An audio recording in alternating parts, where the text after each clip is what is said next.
State squeeze or sandwich theorem.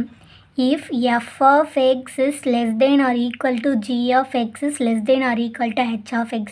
அதாவது f of x, g of x, h of xனு 3 function இருக்குது. அதில் இந்த g of xஐ விட இந்த f of x வந்துட்டு ஈக்குவலாக இல்லைன்னா அதை விட லெஸ்ஸாக இருக்கும். அதே போல் இந்த h of xஐ விட இந்த g of x வந்துட்டு ஈக்குவலாக இல்லைன்னா அதை விட லெஸ்ஸராக இருக்கும் அப்படின்னு சொல்கிறாங்க.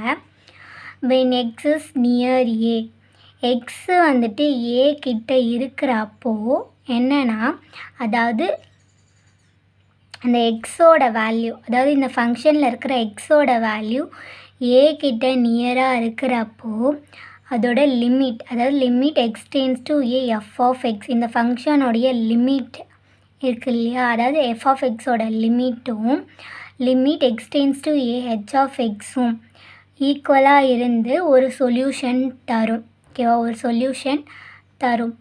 இது ரெண்டும் ஈக்குவலாக இருந்து ஒரு சொல்யூஷன் தந்துச்சு அப்படின்னா இங்கே நடுவில் இருக்கிற g of xும் அதே சொல்யூஷன் தான் தரும் அப்படின்னு சொல்கிறாங்க. இதுதான் சாண்ட்விச் தியோரம்.